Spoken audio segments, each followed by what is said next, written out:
quinto dia. E hoje é um dia muito especial.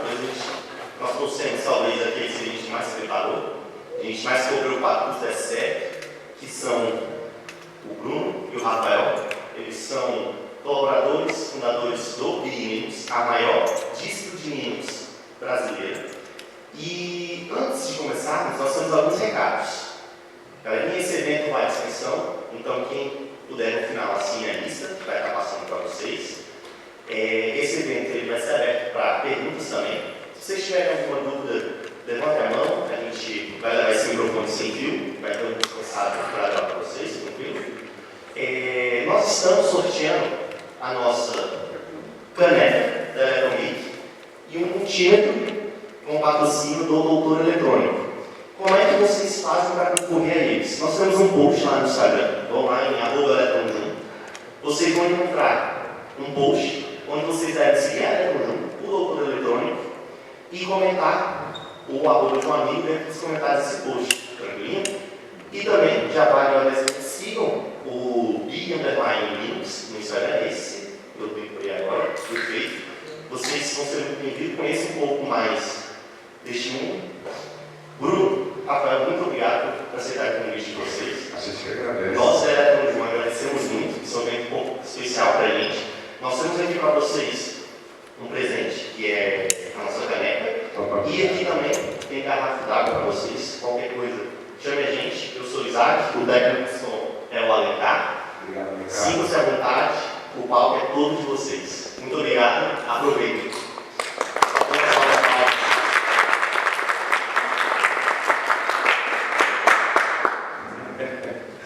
E aí, galera, beleza? Obrigado aí pela presença de todos vocês. Quem é aqui, está aqui não pelo tempo, pelos pontos, pela presença. Quem está aqui por livre e espontânea vontade de levantar a mão. Ah! Aí, Bruno, né? Você lembra? Então, galera, quero agradecer aqui o espaço, né? Eletronjun, né? Eletronjun. Quero agradecer também ao UNB, ao campus aqui da UNB, e compartilhar com vocês o que não é uma distribuição. Já há muito tempo não é uma distribuição Linux, já é um projeto de software livre. Né? Há muito tempo que o Bruno é um mantenedor, né? Só fazendo uma correção, eu não sou o fundador do Big Linux, eu sou completamente voluntário no projeto, eu estou um pouco mais do que 3 anos no projeto. Quem é o mantenedor é o Bruno, que está aqui presencialmente. E vamos apresentar aqui um pouquinho sobre a história do Big Linux, né? Apresentar para vocês. O Big Linux está fazendo 21 anos. E quem é Bruno Gonçalves, né? Antes de começar, alguém já ouviu falar do Big Linux? Levanta a mão aí. Olha, é impressionante. Vocês sabem de onde que o Big Linux é? De onde qual estado que ele iniciou? Alguém sabe? Levanta a mão. Ninguém sabe, é daqui de Brasília. Pois é impressionante que somos aqui de Brasília, o Bruno e eu, e tem outros desenvolvedores voluntários também que contribuem, aí vem de todos os lugares do mundo, né? Essa é a magia do software livre. Bruno Gonçalves é o fundador e mantenedor. Bruno Gonçalves é um profissional dedicado no desenvolvimento de software livre e sua divulgação. Em 2004 ele criou o projeto Big Linux, porém, um adendo, ele começou esse projeto em 2002, então já são 21 anos. Né? E se contar com 2002, já são mais, pode acrescentar mais 2 anos aí na conta também. E que tornou uma referência em distribuição Linux no Brasil e no mundo também. Ele irá falar sobre esse projeto em sua apresentação. Além disso, Bruno Gonçalves escreveu vários livros, 2 livros, né? O Shell Linux ao aprendiz, ao administrador, desculpa, vou repetir. Shell Linux do aprendiz ao administrador e Linux Simplicidade ao seu alcance, em parceria com seu amigo Thales Mendonça, que é seu braço direito. Bruno é pós-graduado em software livre, já contribuiu com diversos projetos nessa área. Suas contribuições incluem traduções, sugestões de melhorias, contribuições de código, e ele dedicou grande parte da sua vida, e ele dedica até hoje, ao aprimoramento do software livre e sua divulgação. Incentivado ao uso dos padrões abertos, sua experiência e conhecimento torna um grande nome na comunidade de software livre e sua apresentação certamente será enriquecedora. Bruno também foi convidado a participar da Latino Web, que é o maior evento de software livre na América Latina, que vai acontecer no Parque de Tecnologia de Itaipu, esse ano. Se vocês tiverem uma oportunidade de se aprofundar em software livre, é uma boa oportunidade para vocês estarem lá, marcando presença no Parque Tecnológico de Itaipu, né? Combinar uma caravana, igual vocês fazem aí para Campus Party, né? E lá para a Latino Web também. Só que aí lá a gente respira software livre, né? Então é isso. Uma salva de palmas aqui para o Bruno Gonçalves.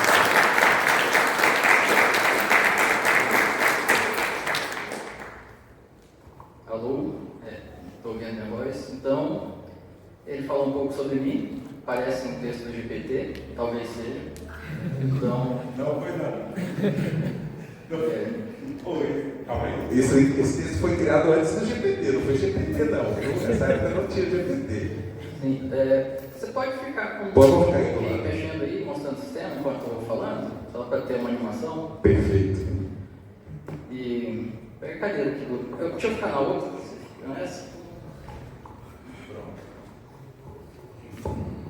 Bom, ele perguntou de quem conhece o Big, mas se puder levantar a mão, quem já usa Linux? É uma quantidade razoável. Quem só usa Linux? Tem uma meia dúzia, já é alguma coisa. Então, eu tenho que fazer outra pergunta também. Vocês querem palestra para criança ou para desenvolvedor? Aí, quem quiser para desenvolvedor, levanta a mão. A maioria. Vocês vão... Acho que talvez alguns vão sair antes do final, então. Bruno, só não bate neles demais, vai, bate de leve e assopra, hein? Só para vocês terem um pouco de ideia, as duas palestras mais assistidas no YouTube da Campus Party somos nós dois. E não querem mais a gente lá. Porque... Fomos expulsos da Campus Party. Não fomos expulsos. Não falaram porquê, mas não querem, não gostam mais da nossa inscrição. Porque eles tiveram uma palestra para desenvolvedor. Então, já que vocês optaram por isso, talvez também eu não volte mais por aqui. Dizem que a gente tem que começar gerando identificação com o público, então, começar lá dos primórdios. Quando eu comecei o Big, eu tinha 17 anos. Minha primeira apresentação pessoalmente do sistema foi no UNB, lá do plano. Foi no FliSol, ainda levando um computador que pesava um absurdo, monitor de tubo, etc. E já foi um destaque interessante lá, porque o Big começou por acidente. Eu estava utilizando uma distribuição chamada Kurumi. Ela foi a distribuição mais conhecida no país, veio antes do Big, era do Morimoto, e ele tinha um botão chamado remasterizar. Eu cliquei nesse botão lá para ver o que ele fazia e vi que dava para gerar uma versão personalizada. O sistema era muito pequeno porque ele queria que ele coubesse no mini CD para andar com ele na carteira. Numa era pré-pendrive. Então, não tinha, por exemplo, GIMP e LibreOffice, que na época se chamava OpenOffice. E eu queria que tivesse os dois. Então, a primeira coisa que eu fiz foi, vou tentar colocar aqui o OpenOffice, o GIMP e gerar uma imagem para ver. Esse deu boot, funcionou. E aí eu coloquei mais alguns recursos, mandei uns screenshots para alguns amigos, na época me sequei. E acharam interessante, aí a gente começou a conversar, fui colocando mais um recurso ou outro, e aí começou o Big. Então, assim, na idade de alguns aqui, que deve ser nas faixas de 17, 20 e poucos anos, eu já estava com o Big. Só que, apesar de ser um tanto idoso já, estou com 39, eu tive uma vida um pouco mais conectada que a minha geração. Com 5 anos eu aprendi a ler já utilizando um gradiente MSX, que provavelmente vocês podem encontrar em algum museu. Ele era um computador dos anos 80, que quando eu ganhei ele já era usado, então é realmente algo antigo. Ainda não tinha mouse, ele ligava na TV, então você tinha um teclado e uma tela que você ligava com um sistema chamado BASIC. E você podia colocar um disquete e rodar um DOS. Mas o DOS era um pouco pesado para ele, então ficava quase só no BASIC. E assim, aí tinha aqueles disquetes de 5 em 4, aquele grandão molenga, que aquilo é uma beleza, não perder dados, mas na época era o que tinha de melhor, porque a outra opção era utilizar fita cassete. Eu até tinha uma fita cassete, mas não tinha reprodutor. E assim, para vocês terem alguma ideia, tinha um jogo de boliche que ele vinha em um livro. Então tinha que copiar algumas páginas de código do livro para no final dar um run, e aí ele jogava um joguinho de boliche, que na verdade a bola era um pixel e cada um dos pinos era um pixel também.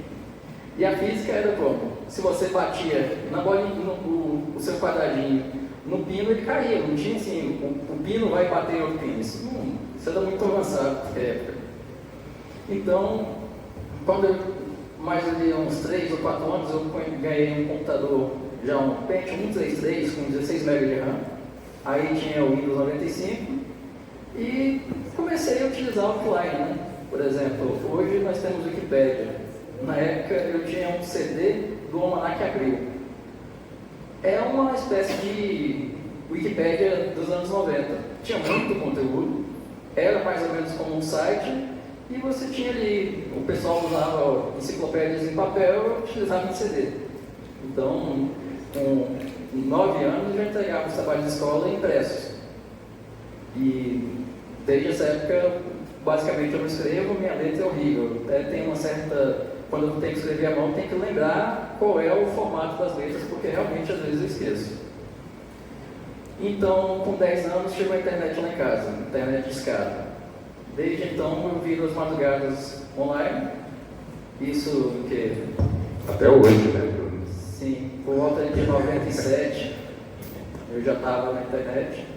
Aí, com 13 anos, eu já estava começando a programar em Perl, já sabia um pouco de HTML, e aí um dos primeiros sites de emuladores do país foi meu. Para vocês terem ideia, eu não lembro o nome, era bastante amador. Não existia, assim, numa época que a gente nem sabia que existia o Google, ele já existia, mas não tínhamos notícias por aqui, a gente usava o KD. E nesse mesmo período eu achava o KD legal e dizia, quero ter um site parecido com o KD. E aí, utilizando o Perl e banco de dados em .txt, não sei se vocês chegaram a fazer isso. A gente usava o Pipe, que é aquela barrinha para cima. Então, cada separação, cada página, você colocava em uma linha. Então, você colocava o URL, uma barrinha para cima e a descrição. E aí, você fazia usar o Perl para filtrar isso daí e trazer o resultado. É algo bem, assim, antigo, mas na época nós tínhamos muito pouco recurso de hardware. E, até hoje, existem algumas pessoas que alegam que esse formato ele te traz mais responsabilidade em vários aspectos do que um banco de dados. Porque realmente você está fazendo ali o mínimo possível de processamento, né? Está pegando uma base aqui, jogando uma linha para um lado, para o outro e jogando no HTML, que na época também a gente praticamente não tinha CSS ainda. Então, assim, em 98 para 99 eu comecei a usar ICQ. As pessoas falam hoje ainda, nossa, o WhatsApp é tão inovador e tal, mas em 98 o ICQ tinha basicamente tudo que tem hoje no WhatsApp, só que você precisava de um computador e uma conexão de escada. E aí, desde essa época, minhas amizades e tudo mais, todos os meus relacionamentos começaram na internet, então eu sou virtual desde que eu existo. Então, para a digitação é muito fora do comum. Você é quase uma inteligência artificial, né, Bruno? Então, só que por isso que eu posso aparecer pouco, porque para eu renderizar fisicamente vai muito recurso. E depois desse tempo, eu continuei nessa área de desenvolvimento, continuei em Perl, depois, para quem não conhece o termo, era CGI/Perl, usava no Apache, porque PHP ainda estava lá no comecinho, a gente não conhecia quase sobre o que era PHP. Mas com o tempo saiu aí um site chamado Big Busca, que era, quando eu tinha realmente 13 para 14 anos, era um site de busca, igual eu falei, depois ele virou um meta buscador, e aí esse site estava ficando limitado em recursos, e eu queria montar um cluster para distribuir um banco de dados em mais máquinas. E foi por isso que eu comecei a ter interesse no Linux e servidor BSD. Inclusive, na época, o meu preferido era BSD para servidor. E aí eu tentei usar Linux, só que eu não primeiro foi muito difícil de conseguir dar boot. Eram épocas que para você conseguir colocar um modo gráfico, tinha toda uma configuração à mão. Mas aí, quando eu não consegui conectar na internet, porque não tinha driver de conexão de escada no sistema, você tinha que baixar e compilar. Para mim era algo meio alienígena ainda. E quando chegou lá em casa uma internet via Ethernet, que era uma tecnologia que eu acho que talvez aqui não tenham chegado a ouvir falar, MMDS. Era basicamente uma ADSL sem fio. Era fornecida por uma empresa chamada Link Express. Depois virou Mais TV. Então, assim, aí eu tinha uma conexão de 128K de download e 64K de upload. Isso era muita coisa. E com isso eu consegui conectar no Linux. E aí foi meu começo ali com Linux. Aí eu utilizei Mandrake, Kurumin, etc. E no Kurumin eu descobri como criar o ISO, que foi que começou o Big. E um pouco depois, quando a gente começa assim, a gente começa a aprender, a gente se empolga. E eu coloquei recurso demais e veio o Big 2. O Big Linux 2, eu acho que ele foi já em 2005 para 2006. Lá na UNB eu mostrei a versão beta. E foi o primeiro sistema do mundo a vir com gerenciamento de janelas em 3D. Então você conseguia, além de maximizar e minimizar, você rotacionava as janelas, mudava a transparência, etc. Só que isso era pesado e era meio uma gambiarra. Tinha que juntar projetos que não eram compatíveis e aí passar cola e uns pregos para eles segurar. Só que isso virou notícia no mundo. Na época o tradutor eu não lembro se ele existiu ou se ele era completamente inexistente ainda. E aí tem notícia dessa época que saiu em idiomas que eu não sei o que estavam falando, mas foi a primeira vez que eu vi foi notícia no mundo. Então eu tinha o quê? Uns 18, 19 anos e fui notícia pelo mundo a primeira vez. E só que isso aí tinha recurso demais, ficou instável, as atualizações começaram a quebrar e veio o Big 3 que reduziu os recursos e começou a focar mais em realmente usabilidade e em criar programas. Então, por exemplo, deve ter uns 4 ou 5 anos que eu vi a notícia que tinha uma distribuição inovadora chinesa e ela te dava opções de você escolher qual é o comportamento do desktop antes de você iniciar o sistema. E isso a gente trouxe no Big 3. Então tem muita coisa que foi lançada no Big, mas que nós nunca focamos em publicidade, inclusive até hoje é um dos nossos pontos mais fracos. Quase nada do que a gente faz é divulgado. E aí, então a gente trouxe essa inovação no Big 3. E, aliás, tem que voltar um pouquinho. Ainda no Big 2... Tem que voltar também, tem uma curiosidade que poucas pessoas sabem. Pode diminuir um pouquinho, porque eu acho que minha voz está um pouco isso. Tá bom minha voz aí, gente? Tá bom? Tem uma curiosidade do Big Linux que ele foi lançado um pouco depois, alguns meses, né? Antes do Ubuntu. Só que você falou depois e antes. Tá. Então foi antes. Então antes, o Big Linux veio antes do Ubuntu. E tem uma curiosidade que você teve um contato com o Mark, né, que era da Canonical. Sim, foi nesse período do Big 2. Eu acho que ele veio dar uma palestra na Unieuro e o notebook dele deu algum problema na viagem e eu era o único na plateia que tinha um notebook com Linux e a faculdade não tinha computadores com Linux, então ele fez a apresentação usando meu computador e usando o Big nessa versão que tinha janelas em 3D. Então tem até uma foto com ele de boca aberta que foi a primeira vez que ele viu um desktop com efeito 3D no desktop. E não sei se tem alguma relação, no ano seguinte o Ubuntu começou a usar o Compiz, que trazia recursos 3D para o desktop. E assim, aí depois, como eu estava falando, veio o Big 3, e aí no Big 3 foi que a gente começou mesmo a pegar em desenvolvimento. Por exemplo, no Big 4 nós preparamos, como eu falei, uma das minhas grandes dificuldades no começo era a conexão de escada. Eu resolvi meu problema, mas eu pensei, bom, Isso ainda é um problema. O Kurumin já trazia melhorias muito grandes da parte de conexão de escada, com várias automações, mas a gente não tinha um discador que preste. Já tinha o cabo PTP, mas aí o que acontece? Você tinha que configurar. Você tinha que colocar lá o telefone, o nome do usuário, a senha.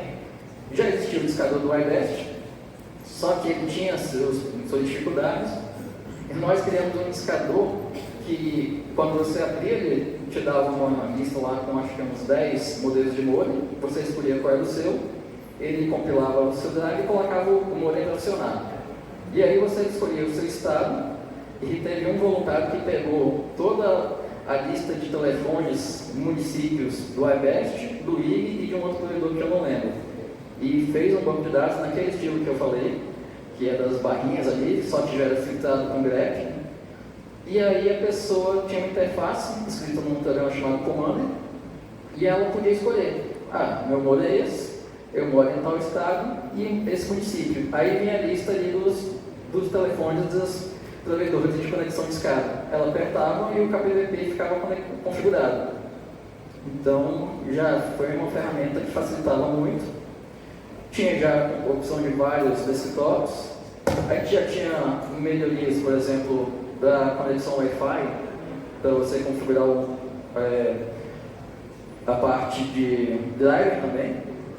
E eu estou focando muito nessa parte de conexão porque era a grande dificuldade da época das pessoas.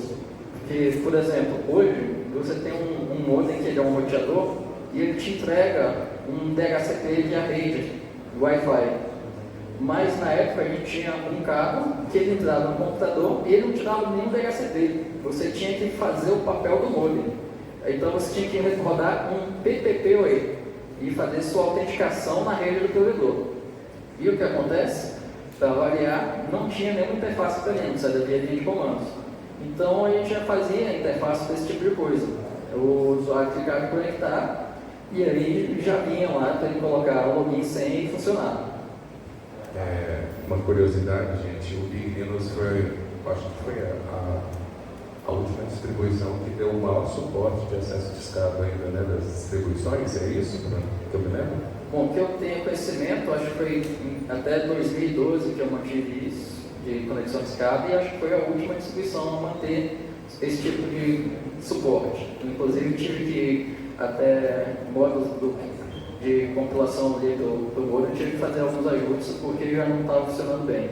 Eu queria fazer uma pergunta para vocês, não vai me admirar se ninguém levantar a mão, mas alguém já usou acesso de escada na internet? Levante a mão, por favor.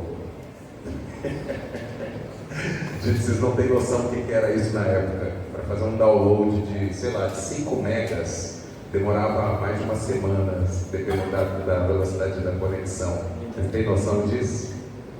Além disso, tinha os BBS, né? Eu tinha uma BBS em casa, que na época não tinha internet, e aí a gente ligava a nossa linha telefônica no nosso fax modem e deixava lá disponível um servidor de BBS para as pessoas se conectarem através de outro computador, através do Telnet ou qualquer terminal desses de Telnet. Você sabe que você está falando umas coisas que não tem, ninguém está entendendo. Né? Ninguém está entendendo, mas só para vocês entenderem como é que era a internet naquela época.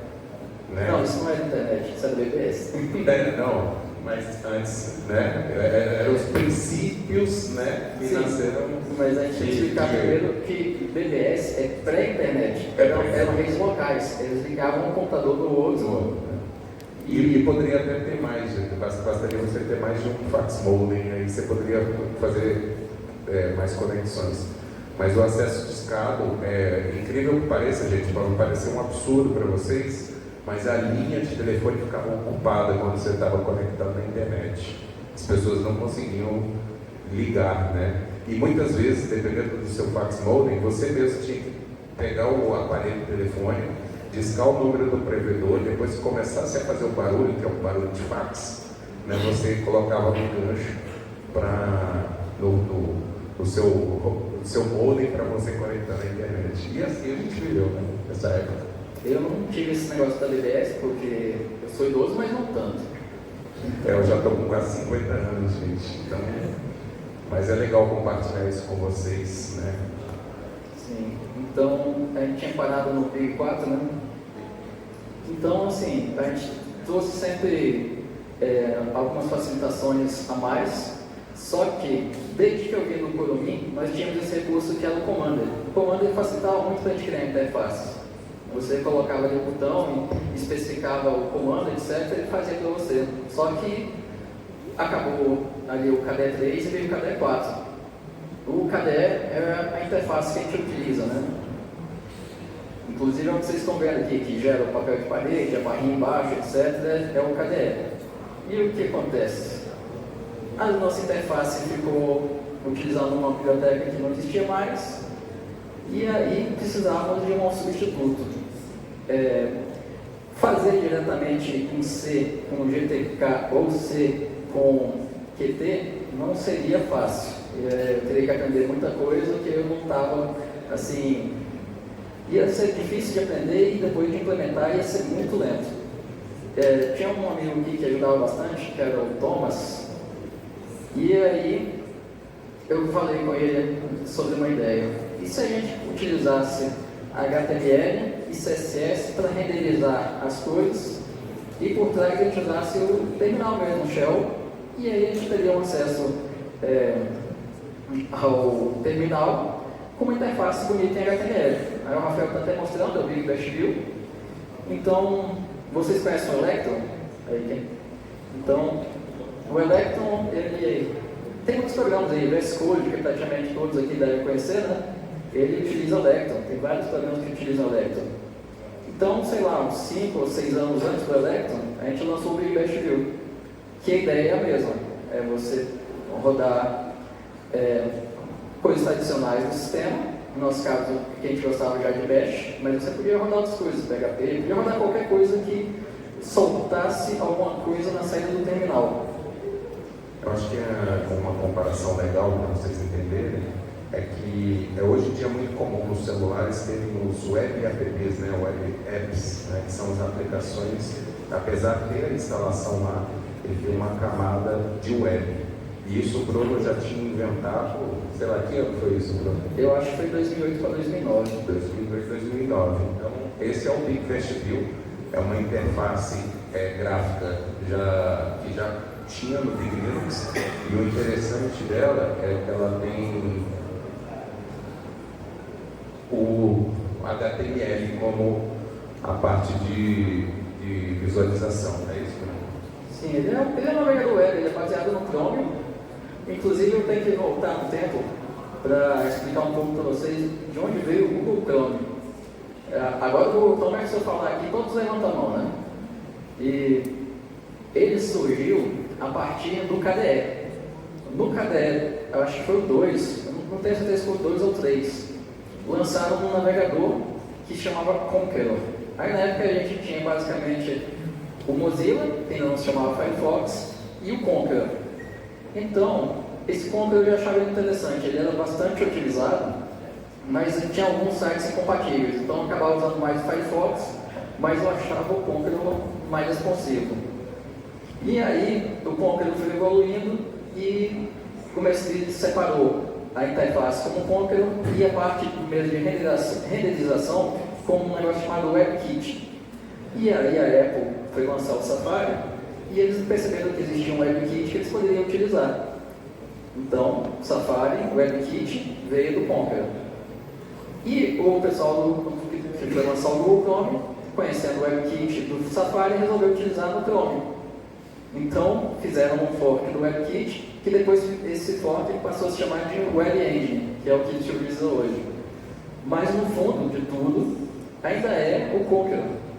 Então, assim, esse é um dos potenciais do software livre, que ao mesmo tempo que ele é bom, ele é ruim, não sei nem se definir se é bom ou ruim.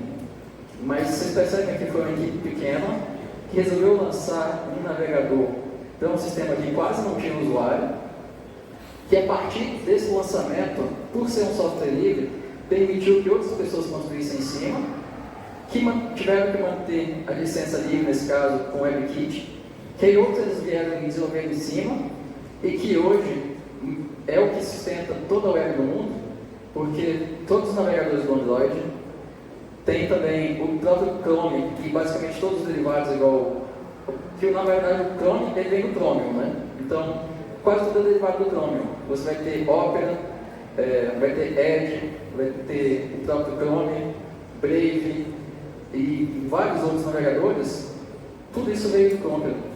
Então, isso que você falou é bacana, porque enfatiza muito a importância do software livre. Né? Sem o software livre, sem a propagação do WebKit, né? Hoje em dia, igual o Bruno falou, são os navegadores que sustentam a internet e veio através de um software livre. Então a maioria dos projetos que se prezam, né, se colocam também utilizando o software livre. Só que não são só os navegadores, igual o Rafael falou. Hoje, a maioria dos programas, tanto para iPhone quanto para Android, eles utilizam WebView. Então, assim, a base de software do mundo hoje, que é interativo com o usuário, utiliza o WebView. E quem já ouviu falar em Conqueror? Praticamente ninguém. Então, assim, nós temos pessoas que mudaram o mundo, dá para dizer que mudaram o mundo, já que essa é uma importância desse tamanho. Mais importante, basicamente, que qualquer político famoso do mundo, qualquer artista famoso, e são pessoas anônimas. Então, assim, não quer dizer que a fama tem uma proporção ao tamanho do impacto que você gera no mundo. E é uma coisa que é importante para quem vai para a área do desenvolvimento ter em mente. Você pode, às vezes, fazer grandes diferenças, tanto localmente quanto globalmente, e entender que você não vai ser reconhecido. Então, vocês que estão da área de software, lembrem disso. Não esperem aplausos, né? Mas o próprio Sol, né? Todo dia nasce e faz um espetáculo e muitas vezes não recebe aplausos, né? Então é isso, software livre às vezes, somos nerds, né? Então a maioria das vezes a gente fica lá nos nossos computadores, no nosso canto desenvolvendo tecnologia, então não esperem muito aplausos não nessa jornada, né, Bruno? Mas isso não é uma questão de software livre, né? É uma questão do funcionamento do mundo. Por exemplo, quem construiu Brasília não foi o JK. Foram milhares de pessoas construindo Brasília, mas o JK ficou com o nome. Então, quem constrói também as grandes big techs aí não são os nomes que nós conhecemos. Eles são os empresários que cuidam ali, que colocaram o primeiro investimento, que sabem fazer a parte empresarial. Mas também nós não sabemos quem são os grandes nomes ali do desenvolvimento de Facebook, ou tantas outras coisas famosas do mundo proprietário. Então faz parte mesmo, somos ali de ficar ocultos e a maioria de nós também não tem habilidade para lidar com o público, então tudo faz um certo sentido. Bem, você disse que ia pegar um pouco mais pesado no desenvolvimento. Você quer mostrar algumas tecnologias aí que você desenvolveu ao longo dos anos? Não, eu falei que primeiro tinha que criar empatia com o público. Alguém quer fazer alguma pergunta, aproveitando essa pausa aqui? Alguém levanta a mão. Quer fazer? Você? Alguém quer fazer? Levanta a mão, por favor, se tiver alguma pergunta. Ninguém? Não, as pessoas são tímidas. Faz parte também do nosso cotidiano também. A gente tem pouco contato humano, viu, gente? Eu tenho mais, né? Eu tenho mais que o suficiente, então meu contato humano é por Telegram, eu moro lá. E continuando. Continue. Ele tem uma pergunta. Sim. Passa aqui. Boa tarde. Boa tarde a todo mundo. Boa tarde, Bruno. Boa tarde. Qual é o seu nome? Luiz, eu sou Luiz Eduardo, né? Eu queria perguntar assim, em relação, porque você contou muito na história do BIM, o fato de eu já conhecia, né? Eu já conhecia até o Curumim, acho bem interessante eu saber que a sua primeira experiência era do Curumim, achei bem interessante saber disso. Mas eu queria saber em relação à sua vida acadêmica ali, né? Porque você comentou que você apresentou na UNB, você fez alguma graduação aqui na UNB, em outra faculdade. Como é que foi essa vida acadêmica aqui no Brasil nessa época? Então, Você agora perguntou sem abraçar, né, Bruno? a resposta completa é um pouquinho curiosa, mas já que vocês são nerds, acho que vocês vão ter que aturar. Eu sou hemofílico, minha coagulação é praticamente zero. Então, quando eu nasci, praticamente não existia tratamento de hemofilia, estava começando. E assim, minha chance de sobreviver era muito baixa. E se sobreviver teria muitas sequelas, principalmente de articulações. E realmente eu tenho algumas sequelas de algumas articulações. Só que, quando eu fui a primeira vez para a escola, foi já com 7 anos. Meu pai já tinha sido professor, me alfabetizou, etc. E logo no primeiro dia pisaram na minha mão e aí tive que ir para o hospital, etc. E basicamente desde essa época eu parei de ir para a escola. Eu passei a fazer homeschooling já nessa época, e inclusive isso tem lei, acho que nos anos 60 ou 70, que já ampara que alguns tipos de patologias que incluem hemofilia permitem home office. Então, assim, minha vida acadêmica foi dentro de casa. A educação dele foi toda dentro de casa por conta da condição que ele tinha, né? É uma doença autoimune, não é isso? Não, é uma falha genética que atinge o fígado, que ele acredita que ele tem que produzir uma proteína chamada fator 8, só 0,2% do que seria normal. Então, já quando eu tinha ali por volta dos 15 anos, a gente começou a ter acesso aqui no Brasil a um tratamento melhor. Então, eu faço reposição dessa proteína dia sim, dia não. Inclusive, eu fiz antes de vir para cá, intravenoso. Eu faço em casa mesmo, sozinho. E assim, depois disso a vida ficou bem mais normal, mas antes disso era constantemente no hospital. Era normal, assim, 3 vezes por dia no hospital, não, 3 vezes por semana no hospital. E aí, então, desde essa época, eu só ia à escola para fazer prova, pegar e entregar trabalho. Mas até conseguia ir bem, sempre fui nunca peguei uma recuperação nem nada nas escolas. Foi escola pública, foi Arniqueira, Guará, naquela região ali, CNB lá no Bandeirante. E a faculdade, eu já não lembro se era PAES, se era ENEM, o que era. A gente podia fazer uma prova em cada ano do ensino médio, para ir justamente para o UNB. E assim, eu ia mais ou menos bem em provas, e eu pensei, é perigoso eu passar se eu fizer essa prova e vai que minha mãe quer me obrigar a ir para lá. Então eu não faço a prova que não tem risco de passar. E deu certo, não fiz, não passei. Aí, depois que já tinha um BIG, já estava acho que com 20, 21 anos, eu fiz uma graduação em gestão de sistema de informação na, deixa eu lembrar, Unisul. Acho que foi a primeira virtual que teve. EAD. Ele já fazia EAD desde criança. O EAD dele veio desde os primórdios, né, Bruno? Sim. Aí fiz também a graduação e eu criei um curso relacionado à informática e eu fiz uma escolha assim, bastante técnica.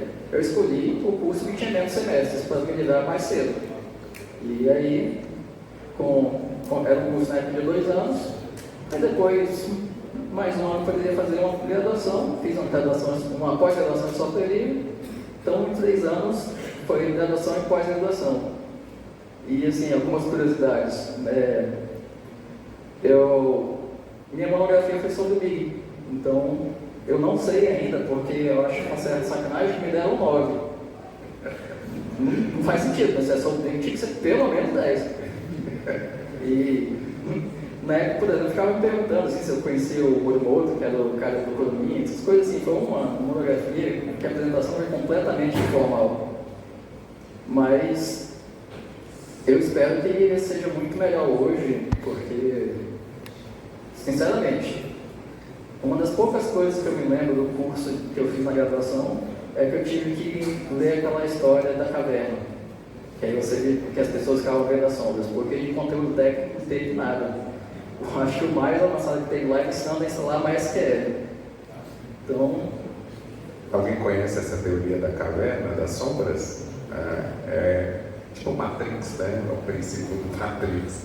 Gente, mas é isso, a história do Bruno em relação aos estudos foi dada em questão da sua condição de hemofilia, mas isso não impediu que ele realmente desenvolvesse um sistema que é conhecido mundialmente né, que hoje, como eu já iniciei a apresentação, hoje não é uma distribuição, é um projeto de software livre. Vocês vão ver que tem várias coisas dentro do BIG, né, de aplicações, né, e trazem contribuições de várias pessoas, tá? E eu sou um deles, sou voluntário do projeto. Na verdade, eu também sou voluntário. Daqui a pouco a gente vai entender melhor isso. O que você quer mostrar, Bruno? A gente parou no Big 4, então vamos... Porque o Big 4 para mim foi o auge do Big. Eu acho que hoje nós estamos chegando de volta no que era o Big 4. Justamente porque nós... Aliás, não, o Big 4 ele já tinha Big Bash View também. Deixa eu pensar. Não, realmente, o Big 4 ele não tinha Big Bash View. Depois do Big Bash View, nós tivemos que reescrever tudo em cima do nosso sistema de WebView, que utilizava o quê? O motor do Conqueror, porque o Conqueror é a base do mundo. E aí, a gente continuou desenvolvendo, fazendo um monte de ferramentas de automação. Sempre gostei muito de utilização.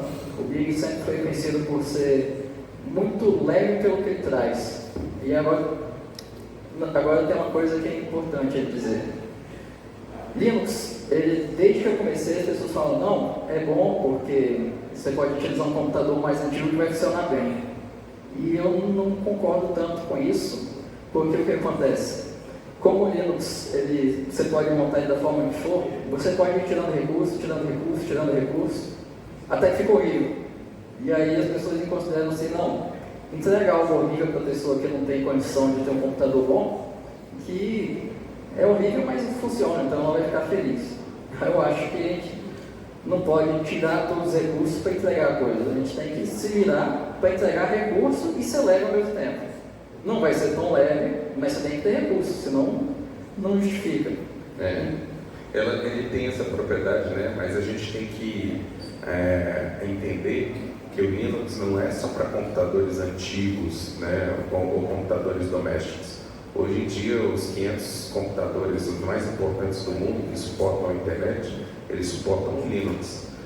Tudo é Linux praticamente. Só uma questão, Rafael. Esses computadores eles não são bem suportam a internet, são os 500 supercomputadores do mundo. Supercomputadores. Eles são, assim, por exemplo, cálculos de projeção de física, cálculos lá do HAS, alguma coisa assim, esqueci o nome, que é de cálculo de partículas lá da Europa. São computadores mesmo assim de previsão do tempo, de terremotos, tem muitas outras coisas. Supercomputadores, mas no restante os provedores, a maioria que suporta a internet é tudo Linux, né?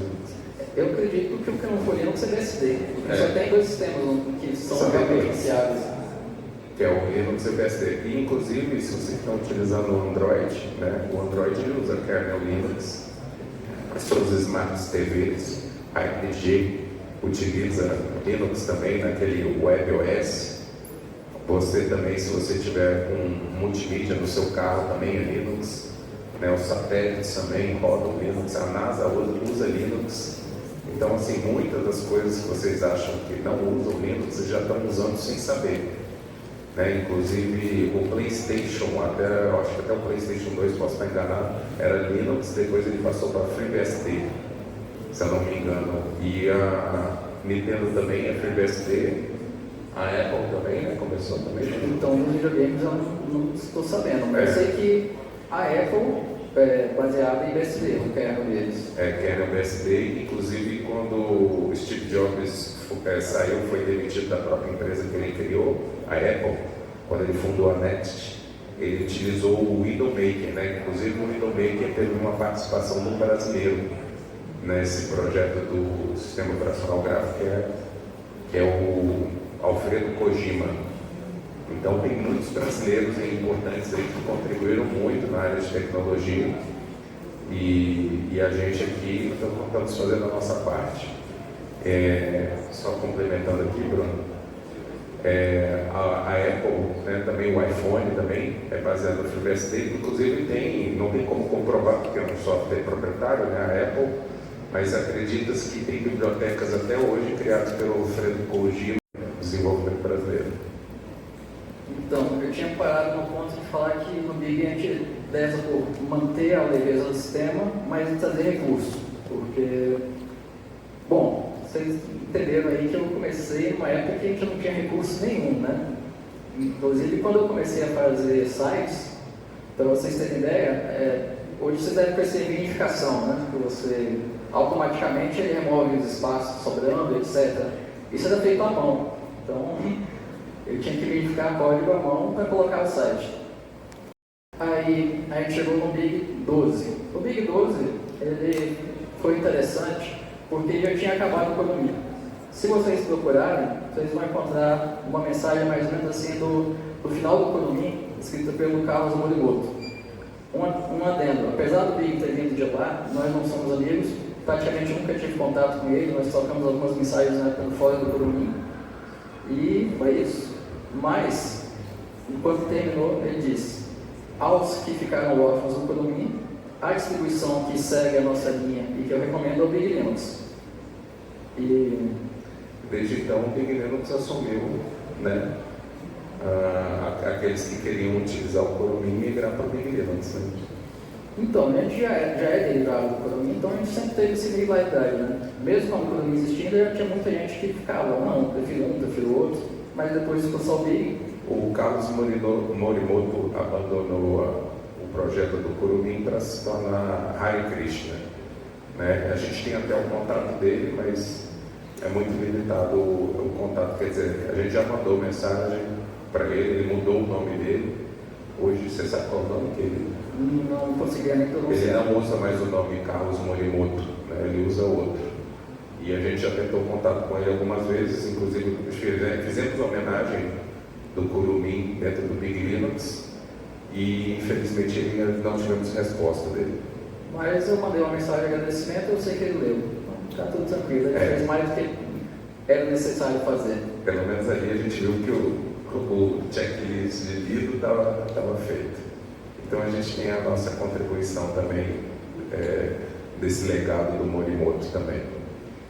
Então, quando eu comecei no Big, tinha o Calango, Kurumin e Vizinha, que eram mais conhecidos no Brasil. E todos eram derivados do Kurumin. Aliás, voltando um pouco, antes do Kurumin, teve uma distribuição brasileira chamada Coletiva. Ela foi muito conhecida, reconhecida internacionalmente. Ela era uma distribuição com foco mais comercial e ela teve seu sucesso empresarial. Chegou uma época que ela foi comprada pela Mandrake, virou Mandriva, e só que após um tempo fecharam a filial nacional do Mandriva e ficou só a parte europeia. Então a Coletiva acabou no Brasil. E é isso. A história do software de distribuições no Brasil é basicamente isso. Tem outras distribuições, até hoje tem aí algumas distribuições tipo Regato OS, tem RGOS, tem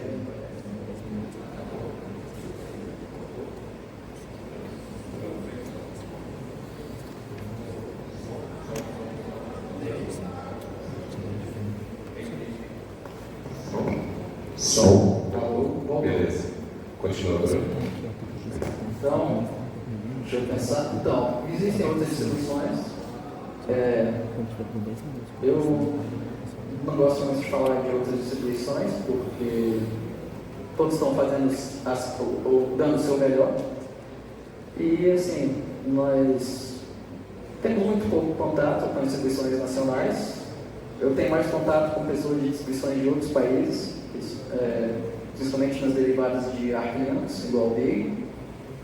E torço pela evolução de todos, que consigam fazer muito software, disponibilizar nos Gits da vida.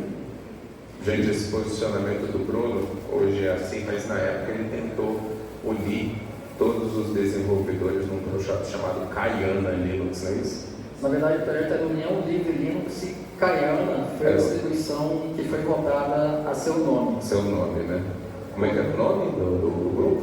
Então, vou voltar um pouquinho. Quando eu comecei o Big, já tinha essas três mais conhecidas e já se falava, poxa, vocês deviam se unir. Aí acabou, dizia, acabou o Kurumin e não teve união nenhuma. E com o Big 12, o Big já era o mais reconhecido dentro do país, dos nacionais.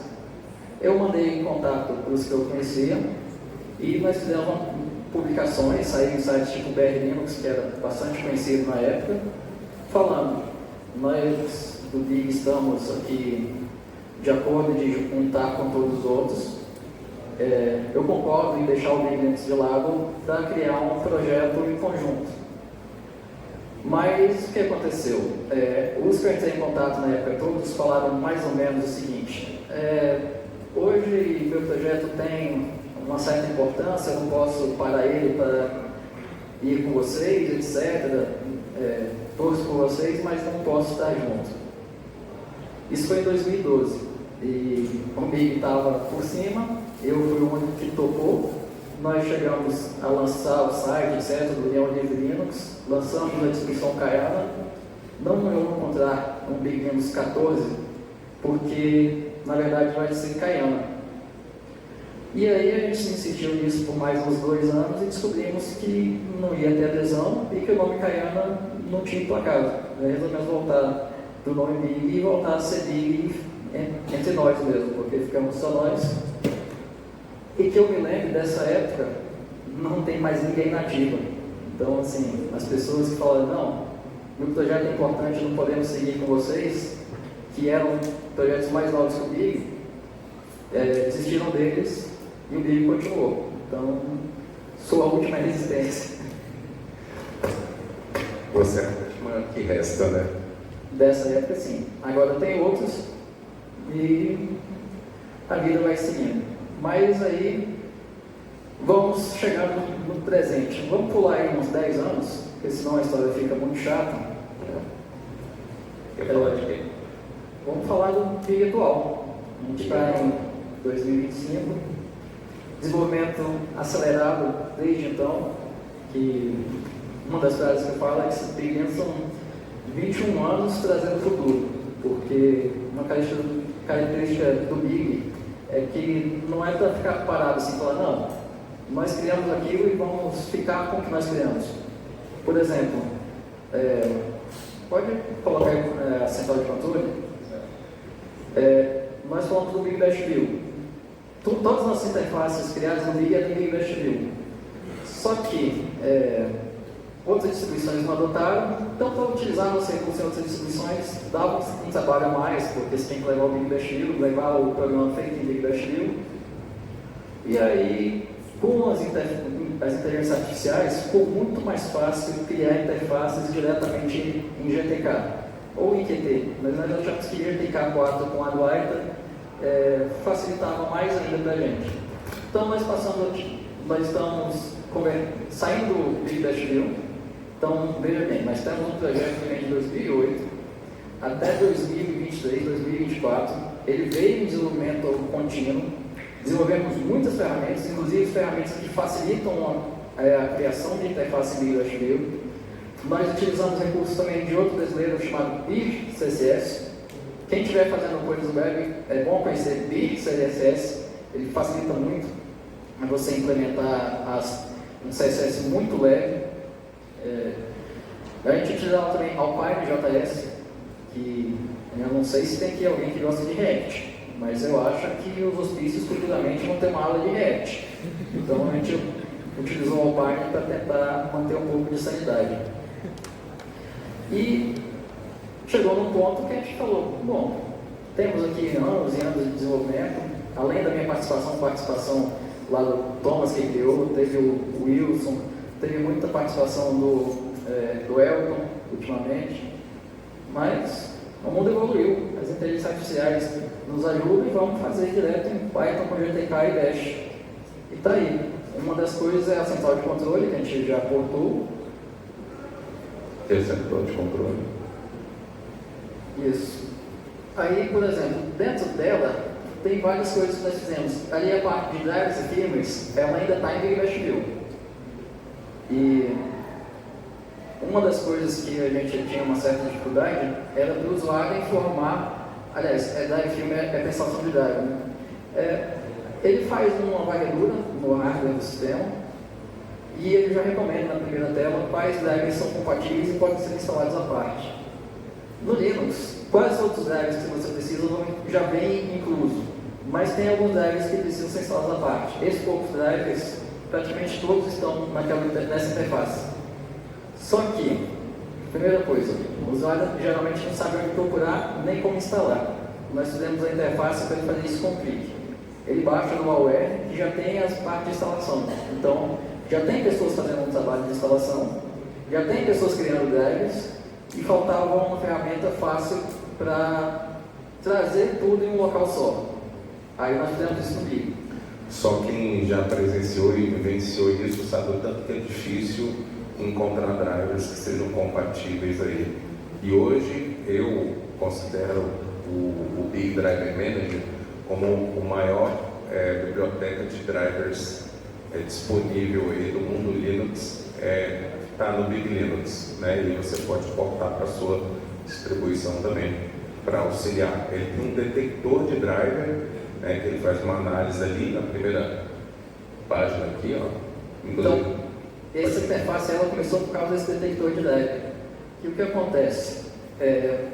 Você tem uma placa que não foi suportada, seja uma placa de Wi-Fi, seja um Bluetooth, alguma coisa assim. Ela tem um ID de reconhecimento do sistema. E agora? Você tem um nome, muitas vezes é uma placa chinesa, que você vai procurar ali, você não vai ter informação sobre aquilo. Porque o nome do dispositivo, ele não te dá nenhuma informação técnica. Então, muitas vezes aquele chipset ali, que é o que vai passar o ID para o sistema, ele não está disponível. Você vai ter que rodar um LS-USB, um LS-PCI, ou pior, vai ser um dispositivo SDIL, que até alguns anos atrás eu nem sabia que existia. Era coisa feita para tablet e smartphone, que algumas empresas estão usando em notebook para baratear custo. Então, tive até que descobrir como é que detectava. E eu já incluí nessa ferramenta. E aí, outra coisa. Aí eu descobri que eu precisava reconhecer os IDs. Mas como é que eu vou saber qual driver é recomendado para aquele ID? Você entra lá nas páginas dos drivers, eles não te dizem isso. Então eu baixei diversos drivers que estão disponíveis. Aí eu fiz um script que usa um comando chamado modinfo. Esse modinfo ele te dá as características. Então, só que ele te dá umas características um pouco confusas. Aí eu fiz um script de automação. Eu tive que compilar todos esses drivers, rodar o modinfo e pegar as informações e gerar uma base de dados pequenininha, como sempre em TXT, que aí ele faz o script automaticamente lê o LSPCI, LSUSB, o SDIL e compara com essa lista de dispositivos que eu fiz que relaciona ao driver. Então, foi um negócio trabalhoso, está aí, está publicado no GitHub, é software livre, só que o que acontece? Ninguém está dando manutenção. A última manutenção deve ter uns 3 anos. Fui eu que fiz essa parte, o Rafael me ajudou. E foi basicamente nós dois nessa época. Só que nós estamos fazendo o quê? Como eu falei, nós estamos fazendo o futuro. A minha função é sempre estar fazendo o futuro. Inclusive, o Rafael estava ali com um terminal, eu fiquei até 4 horas da manhã aprimorando esse terminal. E minhas últimas semanas têm sido em torno desse terminal. Daqui a pouco a gente vai mostrar por que esse terminal é diferente. Então, até a parte de disposição. Nesse terminal aí, deve ter uns 15 dias, eu dei uma puxadinha de 36 horas direto programando nele. Então, depois de 20 anos no projeto, você ter disposição de segurar 36 horas direto, sem dormir, só parando para comer e ir ao banheiro, não é muito fácil não. Eu não conheço ninguém que dessa época está segurando as pontas não. Se a gente fosse calcular as horas trabalhadas nesse projeto, estaria na casa aí já dos milhões aí, desse projeto. E está totalmente disponível no GitHub, aberto para vocês analisarem o código, contribuir, participar, né? Você pode fazer um fork lá no GitHub, para o seu próprio Git, fazer a manipulação e depois contribuir com o pull request, né?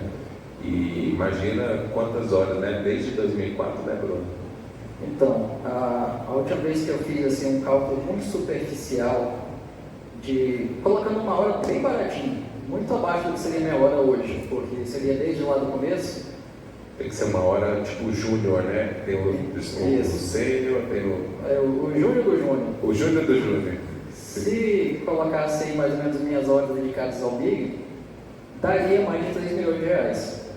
Mas aí, tudo de graça, tudo publicado. e com um monte de gente ainda reclamando do que eu fiz.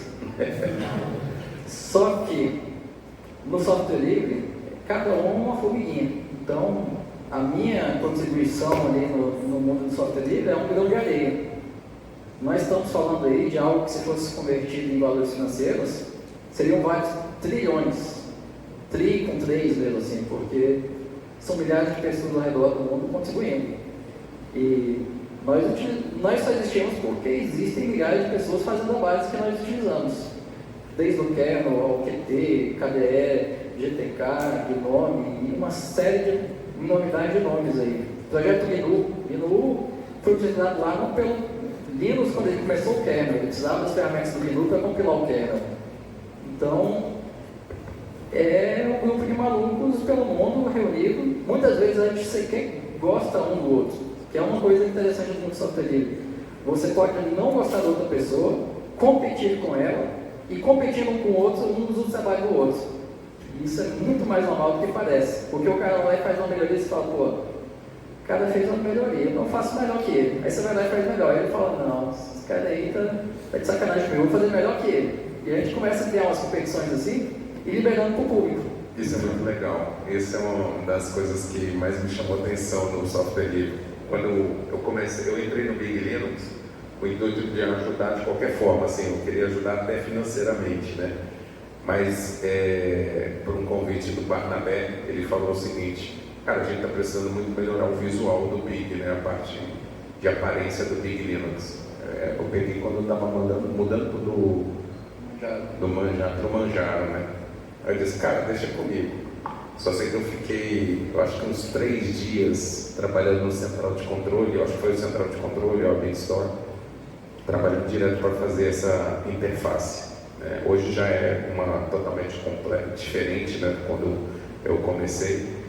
E aí quando eu comecei a fazer os ícones e tal, fazer a parte da aparência, o Bruno, antes de eu fazer meu primeiro pull request, ele me perguntou, você sabe que o que você vai disponibilizar aqui vai estar aberto para o mundo e as pessoas vão poder utilizar, vão poder ou pegar o que você fez aí, ou sei lá, um ícone, uma imagem e utilizar em outra distribuição. Você tem algum problema com isso? Eu falei, de jeito nenhum. Aí foi assim que eu fiz o meu primeiro pull request para o Big Linux. E nós nos tornamos amigos, né? Hoje a gente tem uma relação realmente de amizade e uma das poucas pessoas que vai lá em casa é o Rafael. Assim, inclusive eu lembrei de uma coisa, me perguntou aí sobre a parte acadêmica. O currículo do Rafael é bem maior do que o meu. Academicamente ele é bem mais separado. Bem, eu trabalhei em grandes empresas, eu trabalhei em várias multinacionais, eu fiz ciência da computação, saí de lá com sede ainda, não fiquei satisfeito com a ciência da computação e aí fui convidado por um professor para fazer processamento de dados. Aí fiquei mais 4 anos na faculdade fazendo processamento de dados e essa época eu já trabalhava. Eu trabalhei numa das maiores agências de digitais aqui no Brasil na época, que foi a agência Click. Hoje em dia se chama Isobar. Foi ela que fez os sites da Coca-Cola, da Fiat, fez os apps de celular, né? Foi bem revolucionário. Tinha a Brasil Telecom, trabalhei muito tempo para a Brasil Telecom, fiz vários dispositivos, aplicativos da Brasil Telecom, fiz a intranet deles, o site de celular, de venda de celular, contribuí no site, ajudei também a fazer o site da Caixa Econômica Federal. Trabalhei em multinacionais também americanas, como a Molden Media, italiana como a Valentin, da Vale Partners. Cara, meu currículo realmente tem muita coisa, mas a minha paixão mesmo e o meu maior aprendizado sempre foi o software livre. Eu falo, inclusive nas minhas lives, eu tenho um canal no YouTube, eu falei que em 1 ano de Big Linux eu aprendi muito mais do que 8 anos de faculdade. Isso é uma realidade. E falo para vocês, se vocês não estiverem apegados ao software livre, realmente fazer uma diferença para alguém, né, vocês estão perdendo o tempo de vocês. E é isso. Assim, que basta ter um currículo, vários prêmios, se você não botar em prática para outras pessoas né, terem um acesso àquilo que você está desenvolvendo. E o Bruno faz isso há 21 anos. Eu estou ali de 3, indo para 4 anos de contribuição. Então isso é fabuloso. Eu falo com o Bruno. O Bruno é o mesmo que o Wozniak, da Apple, esqueci o nome dele. Wozniak. Para mim ele é o Wozniak do Brasil, entendeu? Então é uma grande oportunidade, é uma grande honra estar aqui do lado dele. E só para vocês entenderem o tamanho da importância ter o Bruno aqui para vocês, é só para vocês terem essa comparação, entendeu? É porque nós brasileiros, nós não valorizamos o desenvolvimento brasileiro, nós sofremos da síndrome do cachorro vira-lata. Aquilo que é brasileiro não presta, aquilo que é brasileiro não funciona. E é sabendo disso que o dono lá da Polishop, né, sabia que os produtos brasileiros não iam fazer sucesso. O que ele fez? Ele fazia propagandas parecendo com pegada americana. Os produtos eram brasileiros, eram desenvolvidos no Brasil, eram empresas brasileiras, mas as propagandas eram dubladas com atores, às vezes até brasileiros, mas com dublagem para parecer mais americanos. Foi assim que deu certo a Polishop, enganando o próprio brasileiro, que não acredita no seu desenvolvimento brasileiro. Eu poderia citar aqui milhões de invenções feitas por brasileiros aqui que vocês não sabem. Por exemplo, o identificador de chamadas de telefone, que vocês, quando alguém te liga, que você vê o número da outra pessoa no seu celular, foi feito por um brasileiro chamado Nélio Nicolai, inventor do Pina. Até hoje todo mundo utiliza essa tecnologia. Sem essa tecnologia não existiriam nem os telefones celulares hoje em dia. Mas o rádio é mais importante. O rádio é mais importante. O rádio é mais importante. Tem a questão também do chuveiro elétrico, né? O chuveiro elétrico também é uma invenção brasileira. Em muitos países, quando vocês forem viajar para fora, vocês não vão encontrar chuveiro elétrico. Mas aqui no Brasil foi um brasileiro que desenvolveu. Santos Dumont, né? Ainda tem aquela questão dos irmãos Wright, né? Mas Santos Dumont foi o primeiro aviador, né, oficial de não sei tantas horas de voo, comparado com os irmãos Wright. Parece que tem uma briga entre eles, assim, quem foi o primeiro a voar, né? Mas e aí, entre estatísticas, o brasileiro foi muito maior. E, infelizmente, né, por nós não acreditarmos em nós mesmos, não acreditarmos no poder do brasileiro, nós matamos os nossos heróis constantemente, né? Hoje em dia, se eu falar assim, Ayrton Senna, eu tenho certeza que muitas pessoas nem sabem quem é Ayrton Senna, né? Nem vou pedir para levantar a mão, para eu não ficar decepcionado. Mas é isso, a gente não tem nenhum prêmio Nobel hoje em dia, porque realmente nós brasileiros matamos os nossos heróis. Todos os nossos vizinhos, pode falar. Só um detalhe, sobre o Santos Dumont, existe essa disputa se foi ele ou os irmãos Wright que inventaram o avião. Mas independente disso, a importância do Santos Dumont é muito maior, porque muito antes de existir software, eles seguiam a ideia do software livre. Os irmãos Wright, eles queriam patentear e ficar ricos com o invento deles. O Santos Dumont, ele queria que as pessoas tivessem capacidade de voar. Então, nenhum dos inventos do Santos Dumont, ele cobrou royalties, colocou uma patente restritiva. Então, o mundo pôde usar tudo que o Santos Dumont trouxe de genialidade para evoluir o mundo, enquanto os irmãos Wright não permitiram isso. Foram essas contribuições, assim, tem diversos. Se vocês pesquisarem aí inventores brasileiros, vocês vão ficar chocados o tanto que tem invenções que vocês usam no dia a dia de vocês, tem importância na humanidade, mas nem é lembrado. E assim, é um pouco decepcionante saber que nós não temos nenhum Nobel. Todos os nossos vizinhos da América Latina têm Nobel. Porque quando o cara se destaca, quando ele cria alguma coisa, logo aparece alguém, né, para boicotar ou matar o crescimento desse cara. Infelizmente, esse é o Brasil que vocês, né, vivem e é o que eu já presenciei várias vezes.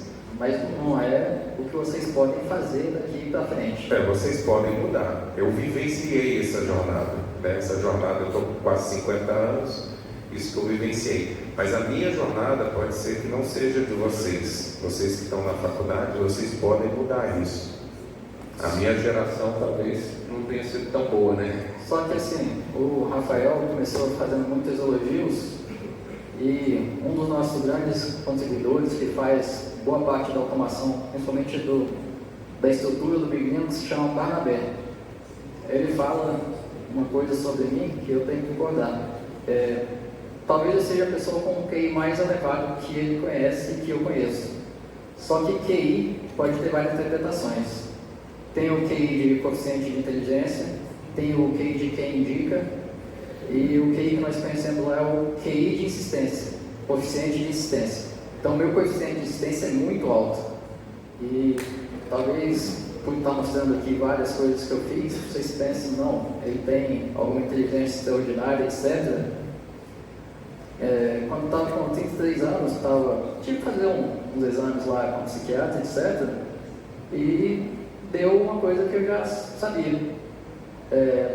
Minha parte de memória, tanto de curto quanto de longo prazo, é deficitária. Então, quer dizer, eu sempre tive dificuldade para decorar comandos, tenho dificuldade com idiomas, então não é assim, nossa, ele aprende as coisas com facilidade. Então, eu tenho dificuldade para escrever, por exemplo, eu não consigo escrever um fetch em JavaScript. Eu preciso ver lá como é escrito, porque eu sei todo o funcionamento, eu conheço toda a lógica, mas na hora de escrever o código eu esqueço de algumas partes. Se procurarem num site chamado KDE Apps, vocês vão ver que uma das primeiras contribuições de snippets são trechos de código que você deixa pronto para reutilizar. De bash, sed, grep, etc., foi eu que fiz. Por quê?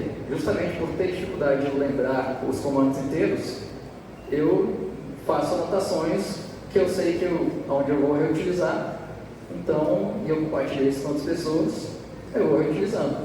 Eu sei, por exemplo, consigo olhar um código e ver onde está o erro, mas escrever o código igual escreve aí no YouTube, que é uma farsa, né? Não sei se vocês sabem, a maioria dos youtubers, programadores que chegam lá e falam, não, vamos criar um programa, e o cara começa a escrever ele igual uma máquina. Em geral, ele está com 2 monitores e ele já está com um código escrito em um monitor e só está copiando para o outro. Muitas vezes que eu já peguei, ele parecia que está em live, parecia estar mais.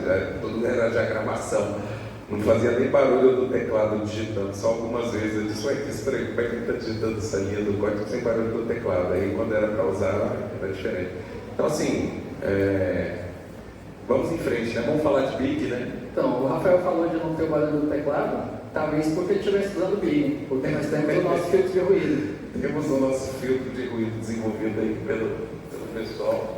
Na verdade, esse filtro de ruído é uma biblioteca chamada DigR-Noise. Ela foi desenvolvida, eu acho que tem envolvimento do pessoal da Mozilla. E assim, eu não criei, mas eu facilitei. É um recurso que tem no Big há muito tempo. Só que as pessoas não sabiam que ele existe. Só que o som vai estar captando bem longe. Isso. E aí, o que acontece? Ele vai pegar o áudio que está entrando pelo microfone e vai filtrar e se jogar para o sistema. Hoje já tem vários outros sistemas que tem isso. Apesar de eu não vir por padrão, achei quase nenhum. E o que eu fiz foi só automatizar. Você clicar em um botão e ele fazer. Então, o microfone está mudo lá embaixo. Interface. Cadê? Provavelmente está tudo mudo. Aí, enquanto ele vai vendo aí com vocês, então esse é o tipo de coisa que a gente traz no Big. São ferramentas que você poderia instalar via linha de comando, que tinha todo o trabalho. Hoje já temos projetos que entregam essa mesma função, mas o nosso é mais leve ainda até hoje. E, olha, conseguiu ativar o microfone. Então vocês estão vendo. Eu vou desativar o redutor de ruídos, porque ele está ruído. Agora ativo. Alô. Pronto, agora está. Só quando eu falo, ele corta completamente qualquer ruído. Isso inibe barulho de caminhão, cachorro, gato, qualquer barulho que não seja voz, ele é anulado. Então vocês podem fazer suas lives aí, seus meetings, assistir suas aulas sem a preocupação de ruídos externos, né? Ou até mesmo flatulências não saírem aí numa live aí, ou qualquer coisa do gênero. Então, nós temos essa ferramenta que as pessoas, por exemplo, você está fazendo uma chamada e uma das coisas mais chatas que eu vejo em chamada é quando a pessoa está calada e aí ela começa a comer, começa a sei lá... Digitar o teclado. Digitar o teclado é terrível. Quando o teclado é mecânico, então... Então, sim, nós temos um grupo de JITs lá, que ultimamente, inclusive, a gente tem acessado pouco, mas era normal ficar lá 4, 5 pessoas, e todos usando Big, e quando estavam todos calados, parecia que não tinha ninguém. E aí, quando fala, tá normal o áudio. O que mais? E tem muitas ferramentas. Vamos para o terminal, vamos dar uma acelerada. Terminal? Isso. Então aí você vai ter que assumir o computador, cara. Não, você pode assumir. Terminal de comandos, quem tem afinidade com o terminal, pode levantar a mão. Então a plateia tá bom. Então, quem tem afinidade, levanta a mão aí. Cara, é impressionante. Não, então uma plateia normal tá muito, mas uma plateia do pessoal de software tá pouco. Porque quem não levantou a mão e está no curso de desenvolvimento de software, de engenharia de software, se preocupe, porque está errado. Então, tem que aprender terminal, gente, porque tudo que você faz de modo gráfico, quando você marca ali o botãozinho, quando você marca o select box, quando você marca o seu rádio button, eles sabem. Eles sabem. Eu sei. Na verdade, o backstage está criando uma linha de comando, né, por trás. Né? Tudo vai estar rodando por trás de um terminal. Por isso que gera os logs e tal. Então é interessante que vocês aprendam a utilizar o terminal, porque vai resolver tipo 90% da sua vida de programador. Né? Porque às vezes você pode testar muita coisa no terminal. Então, antes de começar, pode falar. Por exemplo, lá em cima a gente tem o terceiro ícone da pastinha. Então, você tem um gerenciador de arquivos embutido no terminal. Você pode utilizar ali para navegar, você pode alterar permissões, pode remover. Isso é curioso, gente, porque isso daqui é inédito, não existe em lugar nenhum. Normalmente, você espera vir de um gerenciador de arquivo, tem um terminal. O Bruno desenvolveu o contrário. Ele criou um terminal que tem um gerenciador de arquivo. Ele fez isso aqui, é inédito. Poucas pessoas viram já esse desenvolvimento que o Bruno fez. Na verdade, não foi eu que criei esse terminal. No Big, nós temos o Big Community, que é para pessoas que estão querendo contribuir com o Big. Tem um local que me interfira menos. Só que lá tem algumas pessoas que são mais próximas a mim. Um delas é o Leonardo. O Leonardo começou esse terminal. O Thales ajudou ele com esse terminal. Mas eles não estavam com essa ideia de colocar um gerenciador de arquivos. Fui eu que tive essa parte aí do gerenciador. Mas não tem muita utilidade para botar no seu computador. Só que se você está fazendo um acesso remoto em um SSH, e aí você quer gerenciar os arquivos lá no servidor. Bom, você pode usar o gerenciador de arquivos Dolphin. Ele te abre um terminal embutido. Só que ele não te deixa executar os comandos lá no servidor. E aí começa a dar umas dificuldades. O nosso não. E tudo que ele faz é dar um comando ls. Então, a agilidade disso aqui é fora de qualquer padrão que eu conheço de agilidade. Porque como é feito por gerenciadores de arquivos?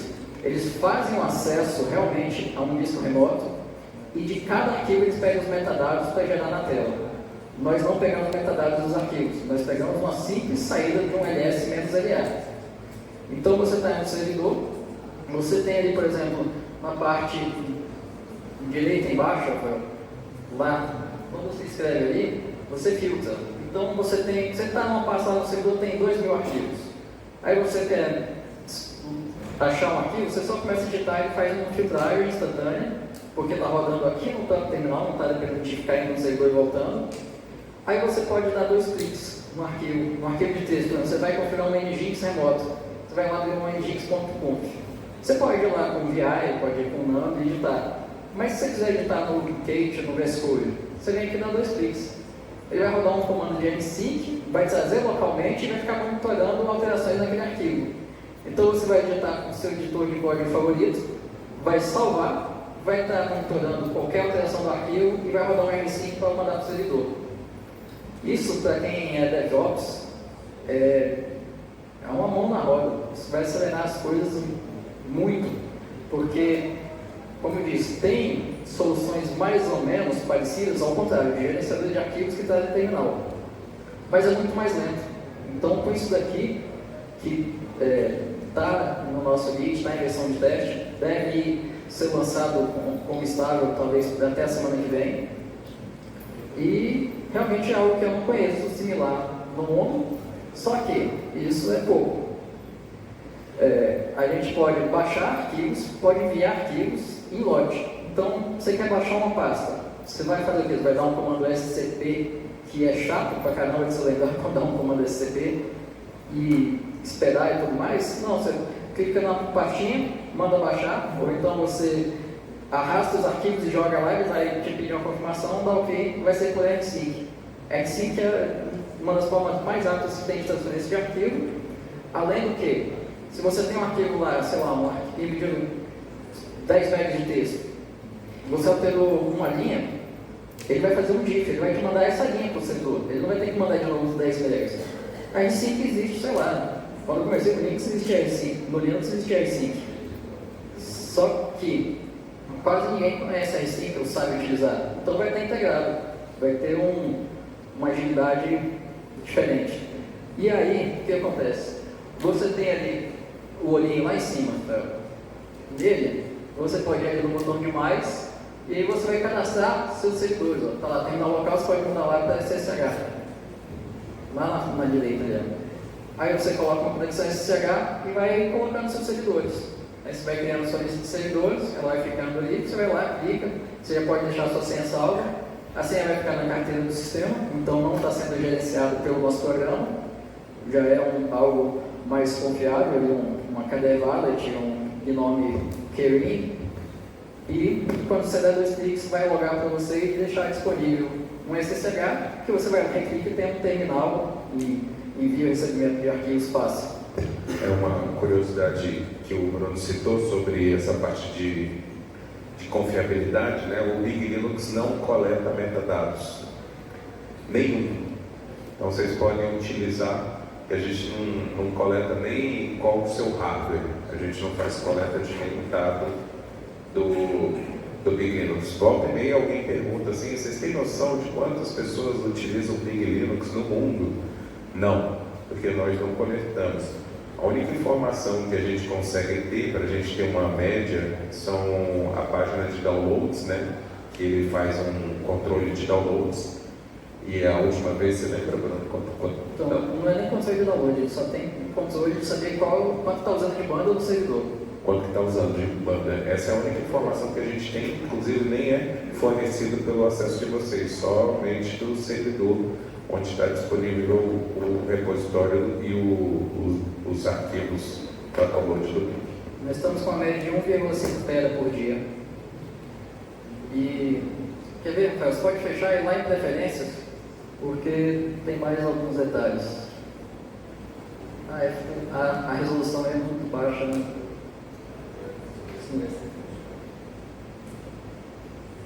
Bom, o sistema de abas, vocês podem ver lá, cria uma aba, por favor. Cria uma aba. Mapa. Aí, por exemplo, o sistema de abas foi uma das coisas mais chatas de fazer, porque o sistema de abas ele vem pronto. Só que eu queria segurar na aba e arrastar a janela, não arrastar a aba. E aí eu tive que fazer um sistema de gerenciamento de abas à parte para fazer isso, só para não ter uma linha a mais, para ter uma linha de título e uma linha de aba, porque aquilo é uma coisa que eu acho meio esquisito. E outra coisa também, que eu vi muitas abas, então, até criar a rolagem. Agora você pode ir ali que ele vai ter uma rolagem. você vai ter um scroll real. Não é igual a maioria dos outros. Inclusive tem a barrinha na parte de baixo que você pode arrastar. Então são pequenos detalhes. Lá em preferência você pode escolher tema de cor, pode escolher transparência, tem todos um monte de recursos. E, inclusive, essa noite eu coloquei mais um recurso de backup, que é o quê? Você já cadastrou isso, colocou lá 15 servidores com a senha e tudo mais, aí você vai poder ir ali e criar um backup. Aí o backup vai te pedir uma senha, que para você conseguir restaurar o backup, você vai ter que usar essa senha de novo. E no lugar de ficar, e agora? Vou criar uma criptografia, vou passar 20 anos só para criar ela? Não, a gente usa um set zip com senha. É uma senha, é um tipo de senha já bastante conhecida como confiável e pronto. A gente usa o software livre junto com outros software livres. A gente vai somando recursos. Então, isso daqui é só um exemplo do que a gente está fazendo nas últimas semanas. Nós temos recursos de acessibilidade para utilizar o mouse através do webcam para pessoas com tetraplegia. Eu não sei se está funcionando aí para essa configuração, porque está uma configuração. Minha configuração pessoal do computador é sempre bagunçada. Eu acho que ele está instalado, mas não está configurado. Nós precisamos de ajuda de mais pessoas contribuindo para melhorar a acessibilidade para pessoas com deficiência visual. Outra coisa, está muito na moda de inteligência artificial. Aquele redutor de ruído é um sistema de inteligência artificial. E essa parte também de utilizar a webcam é a inteligência artificial, utilizando MediaPipe. Então, existe muito recurso de inteligência artificial que já vem de muito mais tempo do que agora, ChatGPT, essas outras tecnologias. Eu, inclusive, gosto mais da parte de... Qual é a senha dele? Pode falar ou não?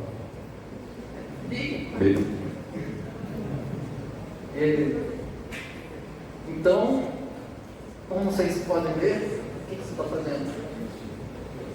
Não, instalar não, só para ver se está rodando. Se você for instalar aí, a gente tem uma conexão muito lenta. Ah, tá. Não, ele não estava instalado, não. Eu tinha olhado aqui, não estava instalado, não. Assim, então deixa, porque senão a gente não vai terminar hoje, tá pelo Vou slide. cancelar aqui. Depois vocês assistem, a gente tem a apresentação lá da Campus mostrando essa tecnologia, que é o seguinte: o Big Linux Body Track é um projeto de software livre que está aberto lá no GitHub. Ele utiliza a webcam para pegar pequenos movimentos do seu rosto para você conseguir mexer no computador. Normalmente usado para pessoas tetraplégicas ou esclerose múltipla ou qualquer limitação que você não tem os movimentos do pescoço para baixo, você pode utilizar o computador normalmente utilizando o ponteiro do mouse. E antes que alguém me pergunte, como é que faz com o teclado? Abre-se um teclado virtual. E aí a pessoa vai ter privacidade de utilizar o computador sem a necessidade de um terceiro. Além disso, tem um projeto de acessibilidade também que a gente aplicou o Orca, né, que é para pessoas deficientes visuais, com baixa ou nenhuma visão, que o Big Linux também tem algumas pessoas utilizando, né, que eu esqueci o nome do canal lá no Telegram. Então, também eu não estou nesse canal, mas assim, essa parte da deficiência visual está muito ruim. E depende de vocês para melhorar. Agora que a gente vai começar a pegar um pouquinho. Temos pessoas cegas contribuindo no Big Linux nessa parte de acessibilidade para cegos. Porque eu esqueci qual grupo, mas eles estão utilizando o Big Linux para aprimorar. Se tiver outras pessoas interessadas em contribuir, é isso. O Big Linux ele precisa de pessoas contribuindo, tá? Então, bom, eu acho que não convém mostrar tanta coisa, mas a gente tem muita coisa desenvolvida. Você pode abrir o GitHub, por favor, só para a gente dar uma passadinha assim na quantidade de páginas, porque além do Big Linux, tem o Big Community, igual eu falei. A gente tem 2 GitHubs. O Big Linux é muito em cima do que eu faço, além de mim tem muito também o Barnabé, mas o Community está lá. Thales, Narayan, Leonardo, tem um pessoal, cada um tem seu grupo no Telegram. Eu sou mais afastado dos grupos, porque as pessoas acham que porque eu fiz o sistema, não, vou perguntar uma coisa, eu vou marcar o arroba do Bruno e tudo eu vou perguntar para ele. Então, é inviável. E não, é só para você rolar a página de repositórios, rolar 219 repositórios. Então, assim, só para vocês terem ideia, que a gente tem coisa que não acaba mais. O tema de ícones, o Rafael refez praticamente todo o tema de ícones, depois eu fui lá e fiz uma projeção grande em cima. Eu demorei 6 meses, um pouco mais de 6 meses para fazer todos os ícones, né, do sistema. 6 meses dedicados, e às vezes por dia eu fazia mais de 50 ícones por dia. Foram 6 meses nessa pegada, e às vezes muitos finais de semana perdidos, muitos sábados perdidos, dias santos, feriados. Então é isso, dedicação, paciência e persistência. Então, por exemplo, igual a gente estava falando de gerenciador de arquivos, o Tuna é um dos 4 gerenciadores de arquivos mais usados no planeta, do mundo Linux, né? Para mim o planeta só tem Linux e BSD, não existe outros sistemas. E na próxima versão ele vai ter o contrário, ele vai ter um terminal embutido, porque eu gosto de terminal e gerenciador de arquivo, eu acho que os dois têm que andar juntos. Então, eu não uso o Tuna, mas eu achava que era interessante ter. Então eu desenvolvi uma forma de colocar um terminal embutido, enviei como contribuição, tive que fazer vários ajustes para ficar de acordo com o padrão deles e aceitaram. Então, independente da distribuição que a pessoa estiver, por exemplo, o Tuna vai ter suporte a isso. Vai estar milhares de pessoas pelo mundo usando, que eu não sei nem quem são, não usam o Big, não conhecem o Big, e vão estar usando algo que eu fiz. Eu tenho pequenas contribuições em vários projetos, tem pequenas coisinhas no KDE, em vários outros, tem traduções. A tradução mais chata que eu já fiz foi do Winetricks, que ajuda a instalar programas de Windows no Linux, porque eles não têm suporte à tradução no script. Então você tem que praticamente fazer uma reescrita dele com uma tradução, mas está lá. E fiz algumas contribuições em projetos nacionais. Problemas de acesso, por exemplo, ao Banco do Brasil, tem lá o blog do Thales, tem lá no histórico alguns erros que dava, que o Banco do Brasil não estava funcionando Linux e que eu coloquei lá como fazer funcionar. Tem em relação ao uso de coisas dos Correios também, que tem publicado que eu fiz. E aí que tá. Se eu sozinho, com muita insistência, fiz esse tanto de coisa, o que vocês vão fazer daqui para frente? Porque vocês podem até falar, não, daqui para trás... Gente, só um minutinho. Eu estou vendo aqui um pessoal aqui no canto, aqui, fazendo uma fila para assinar essa presença. Não seria muito mais inteligente ficar passando para um, assina, depois passa para o outro, assina, passando, contribuindo, de vez de atrapalhar aqui? O que vocês acham? Ou vocês têm esse costume sempre de fazer isso? Não, vamos deixar. Então vamos deixar, né? Quando tiverem ouvindo, tá bom. Então é isso, pessoal. Porque o Big não é meu. Eu comecei. O Big é de vocês, tá lá no vídeo. Não tá guardado lá em casa. Vocês não têm que pedir permissão para mim para usar, para editar, para fazer eleições. Vocês não pedir nada. Tá aí, tá público. É seu. Você usa? Você melhora? Vocês se preocupam em fazer isso ficar melhor? Porque além do Big tem outros. Tem o Ubuntu, tem o Debian, tem o Fedora, tem o Arco, tem centenas. Aliás, se falar em centenas, tem um site chamado DistroWatch. Eu tenho lá minha discordância da forma que eles calculam as coisas, mas tem uma coisa que é interessante. Eles têm uma lista relacionada à votação do usuário. Se você for lá para a votação do usuário, tem centenas de distribuições, o Big fica ali, primeiro, segundo, terceiro, primeiro, segundo, terceiro, entre centenas no mundo. Por quê? Infelizmente, como o Rafael disse, aqui no Brasil as pessoas não valorizam muito o que é nosso. Mas fora do país, o Big é visto com uma certa limitação que a gente não encontra por aqui. E como diz esqueci agora, o professor Carecão ali famoso na internet, a admiração ela é inversamente proporcional à proximidade física do objeto. Então, eu vou fazer sucesso na Europa, na Rússia, nos locais, mas aqui em Brasília é um local que eu sou menos conhecido. Quando eu vou, por exemplo, lá para o festival lá no Sul, quando eu fui em Minas, é como se eu fosse uma estrela. Aqui eu sou longe de vocês e também não deixa de ser legal. Mas espero que vocês vejam as coisas de uma forma que a minha geração não viu. Minha geração deu errado. A maioria das pessoas que eu conheci na idade de vocês que tinham... O Big Linux está em segundo lugar no DistroWatch. Né? Na classificação de na votação classificação de avaliação de pessoas. Então, perante todas as distribuições Linux do mundo, o DistroWatch existe desde 1990, sei lá. O Big Linux hoje ele se encontra em segundo lugar. Você vê o tamanho da importância que o Big Linux tem no mundo e não no Brasil. Isso não são méritos brasileiros, isso é mérito americano. Você vai ver o DistroWatch lá, vai ver os relatórios do pessoal escrevendo, quase não tem um comentário brasileiro. Nós estamos em segundo lugar no DistroWatch em comentários de usuários no mundo. Só para vocês entenderem que agora, né, transparecendo aquilo que eu falei aqui, para vocês não acharem que é mero clichê. E agora, está muito na moda falar em independência, né?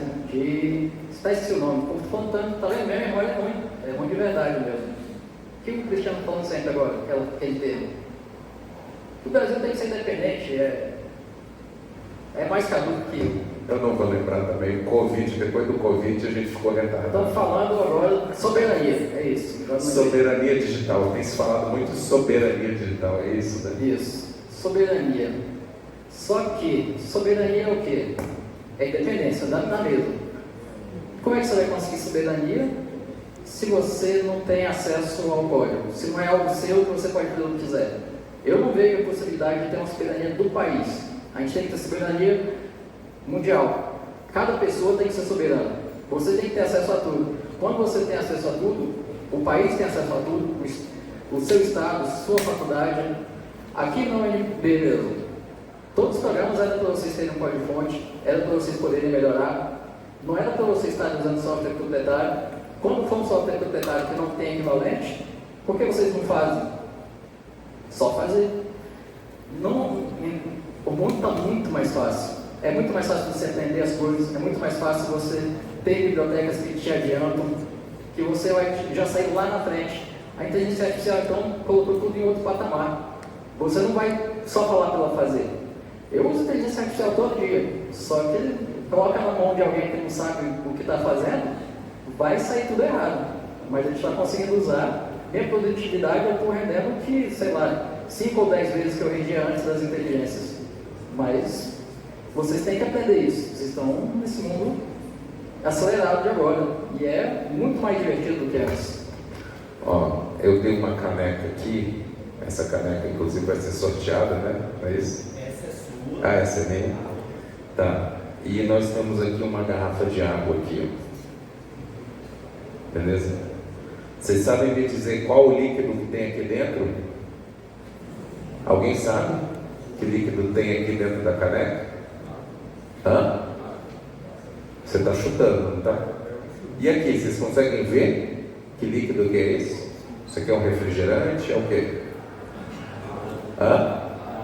É água. Essa se chama transparência. Quando você tem um código aberto, transparente, não vai ter um backdoor ali, entendeu? Me perguntam assim, ué, o código é aberto, o código está livre, não é mais vulnerável não? Não, pelo contrário. O código fechado, ele justamente, você não sabe o que tem ali por trás. Se ele está pegando seu metadados, está transformando você num produto, você não sabe o que você está bebendo, você não sabe se realmente não tem um backdoor ali, feito por um proprietário. Quando você tem acesso ao código, que o código é livre, que ele é transparente, ali você sabe como é que os dados estão sendo tratados, se eles estão sendo enviados ou não. Isso torna o software livre imbatível em questão de segurança. Porque logo quando se encontra alguma falha ou alguma vulnerabilidade, tem 1000 olhos olhando. 1000 olhos. Quando você faz um livro, vamos supor que você faça um livro da sua própria biografia. E aí você faz um livro proprietário, fechado. Só que aí você contrata alguns revisores, né? Revisor de livro é caro. E aí você vai contratar o quê? 3, 5 revisores. Ele vai ser um livro bem revisado, porque você contratou 5 revisores. Ao contrário de que muitos só contratam um revisor. E se você disponibilizasse esse livro mundialmente, para qualquer revisor do mundo pudesse revisar, e ele for revisado por 1 milhão de pessoas, esse livro vai estar muito mais bem revisado ou não? É assim que funciona o software livre. Só que tem muito mais coisa. Tem muito mais coisas, mas eu só fiz um básico só para vocês entenderem a importância do software livre no desenvolvimento. Tem muito software proprietário que cria incompatibilidade, que eu não vou citar o nome, né?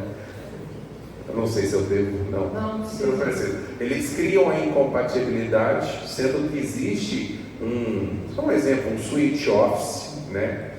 Compatível, né? Você tem vários switch office que eles seguem uma regra internacional de extensão, onde eles seguem os padrões, mas tem switch offices proprietários que geram a incompatibilidade para que não funcione para aquele usuário, para quando abrir aquele mesma extensão, esse meu software livre abre essa extensão, só que quando eu abro ele aparece todo quebrado. Então não funciona esse software livre. Não é que não funciona o software livre, é porque o proprietário gerou a incompatibilidade para vocês usarem o software proprietário. Porque se você usar todos os switch offices que seguem à risca o padrão da extensão, vocês vão abrir sem deformação, sem incompatibilidade com o formato. Isso vocês têm que levar muito em conta. Tá? Deixa eu só fazer uma pergunta. Quem aqui usa LibreOffice? Para ter uma quantidade boa. Impressionante. Porque vocês sabem que quando vocês usam um Office proprietário, vocês estão tirando não só a liberdade de vocês, mas a liberdade de quem vai acessar o arquivo, né? Vocês, para manter a compatibilidade, vocês exigem que a outra pessoa esteja utilizando um software proprietário e na mesma versão, porque se começa a trocar a versão também, eles não mantêm compatibilidade. Isso também é um absurdo. Isso é realmente um absurdo inimaginável. E agora um relato, porque tem coisas que a gente sabe só de bastidores, a gente não tem como provar. Mas não foi só uma vez que pessoas de confiança me relataram o seguinte: está tendo um evento de software, mas o patrocinador falou que o Big Linux não pode estar lá. E agora? Por que o patrocinador não quer que o Big esteja? Somos pequenos, na verdade, apesar do nome, nós somos pequenos. Mas tem empresas internacionais que interesses que não cresçam. A gente não quer que a gente cresça. E aí a gente pode pensar no seguinte: vocês já pensaram que as 5 maiores Big Techs do mundo, cada uma sozinha, vale mais que toda a Bolsa de Valores do Brasil? Aí se vocês pensarem, os bancos que a gente conhece, Petrobras e uma infinidade de outras empresas juntas, em geral elas não dão metade de uma Big Tech. Então, nós estamos indo assim, meio que confrontando poderes muito maiores do que cada um de nós é capaz individualmente. Mas são milhares de pessoas pelo mundo. E aí, vai vir a propaganda para vocês em todos os locais. Até dentro das universidades públicas vai vir a propaganda mais ou menos assim: você vai ser mais produtivo se você utilizar o nosso sistema. Você vai chegar mais longe se você fizer a assinatura dos nossos serviços. Só que você vai se contentar em ser um usuário, porque é isso que a pessoa que usa o proprietário é sempre um usuário. E aí entra a parte também de você prestar um serviço. As pessoas falam: não, a gente não pode usar software livre porque o usuário quer o software proprietário, porque é o nome que ele conhece. O usuário, na verdade, ele quer resolver um problema ao menor custo possível. Então, a gente tem uma enormidade de coisas, mas a gente tem forte aqui no Brasil o agro. Nós temos, por exemplo, podemos utilizar recursos de visão computacional para verificar a saúde das plantas. Você pode se levar com drone e verificar a saúde. Se você fizesse um sistema desse tipo para vender, ele é caro. Você pode fazer todo ele baseado em bibliotecas open source, OpenCV, MediaPipe, etc. Tudo está open source, tudo roda em Linux. E aí você cria um sistema desse, cria uma interface para o usuário em cima de software livre, você vai poder vender um produto desse e o lucro vai ser seu. O lucro vai estar, você vai poder pagar melhor seus funcionários, você vai gerar mais produtividade no entorno. Se você faz isso em cima de um sistema proprietário, em cima de outros programas proprietários, grande parte do seu lucro, provavelmente a maior parte dele, não vai ser seu, não vai estar aqui com as pessoas que você conhece. vai estar sendo enviado para uma Big Tech e pior, se vier uma restrição, igual estão cogitando aí, ter restrições ao uso aqui no Brasil, aí seu programa ainda vai parar de funcionar. Então você vai pagar caro para ficar limitado. Se você fizer tudo com software livre, seu produto vai sair muito mais barato para você vai poder cobrar menos do seu cliente, pagar mais para o seu funcionário. Vocês conseguem conceber que se as Big Techs valem tanto, é em cima do usuário e é em cima do desenvolvedor do mundo inteiro, que se a gente usa o software livre, você fica livre de pagar um monte de licenças e seu valor passa a estar em você, que você vai poder criar coisas que você não imaginava ser possível. Por exemplo, um monte de criações que eu fiz, igual essa de acessibilidade, esse monte de ferramentas, eu faço porque eu conheço do software livre. Acho que até entre vocês que alguns devem pensar, poxa, criar um terminal, criar acessibilidade, para isso deve ser muito difícil. Eu vou ficar aqui no meu React, porque é o que ensino, eu vou ficar aqui no meu Beabá, eu vou fazer um CRUD, eu vou subir aqui um banco de dados e vou fazer aqui a rotina do dia a dia, eu não vou inovar. YouTube é de 2007, Instagram é depois disso. A gente considera hoje que o império do mundo são coisas que acabaram de nascer. E daqui a pouco elas vão acabar. O Orkut acabou, o Facebook está em declínio, o mundo tecnológico ele vai e vem muito rápido. Então, para que a gente vai ficar sonhando? Não, eu vou ter uma conta importante dentro do Instagram. Nós podemos criar um Instagram que não dependa de um local específico. A gente está passando a ter vários sistemas distribuídos. Nós temos Mastodon, temos redes sociais distribuídas. Então, o mundo está mudando muito rápido, vai mudar cada vez mais rápido e vai ser cada vez mais assim um software livre. Vocês podem estar dentro ou vocês podem ficar no comodismo de fora. Eu sempre falo nas minhas apresentações, não seja um afegão médio. Eu tenho certeza que não tem nenhum afegão médio aqui, porque eu estou num campus onde nós temos aqui, estamos numa área de desenvolvimento.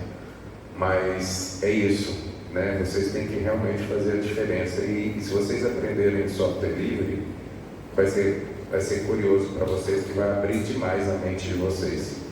Só que todo incentivo que vocês vão receber é para ser um afegão médio. E quando vocês começarem a se destacar, vão falar mal de vocês. Um dos locais que mais falaram mal de mim foi dentro do movimento de software livre do Brasil, porque eu comecei a destacar. Porque o que você pode fazer lá? Você pode reclamar. Você pode dizer que não recebe incentivo do governo, você pode reclamar que a vida é difícil, você pode reclamar de tudo. Mas se você começa a fazer, meu amigo, aí o pessoal começa a achar ruim. Aí você começa a ter muitas inimizades. Então... Porque o Big Linux, gente, não é feito por CNPJs, é feito por CPFs. E até hoje ele está assim, ele é muito mais educativo. Não sei se vocês repararam, mas eu não perguntei, ninguém perguntou aqui se alguém estava com o Big Linux instalado e a gente não pediu para ninguém instalar o Big Linux e a gente não vai pedir, a gente não pede para vocês instalarem o Big Linux. Isso vai de cada um de vocês, é a decisão de vocês. Mas eu posso dizer que se tem algo que vocês testaram no Big Linux e não está bom, é por culpa de vocês, porque está tudo aberto, vocês têm acesso, vocês podem resolver. E vocês têm capacidade para resolver. Então, tá ruim, resolve. Cria um seu projeto, manda para a gente pode te ajudar a desenvolver, a gente pode te auxiliar a ter mais contatos também com outras pessoas do mundo do software livre. Ela quer falar? Vamos abrir para perguntas. Quem quiser fazer pergunta, levanta a mão, por favor, e vai até o microfone vai até você, né? O Isaac vai levar. Perfeito. Vamos tentar fazer algumas perguntas, começando a se apresentar. Já estamos encerrando, pessoal. Quem quiser já ir embora, pode ficar à vontade. Tudo bem? Boa tarde. Meu nome é Isaac também. Eu estou no acho que sexto, sétimo semestre. Sou de software, né, evidentemente. E já tem alguns semestres que eu estou me aprofundando um pouco mais em criptografia, né? Segurança da informação, pessoal. Eu queria saber se o Big Linux já teve algum tipo de problema grave em relação à segurança da informação, né? Algum tipo de vulnerabilidade, um ataque, algo de novo. Então, ao sistema mesmo não temos relatos disso, mas tivemos muito problema com o site. Teve uma época que um grupo árabe ficou tentando derrubar nosso site constantemente. Inclusive, com a ajuda da Cloudflare, conseguimos defender bastante isso. Ela quer...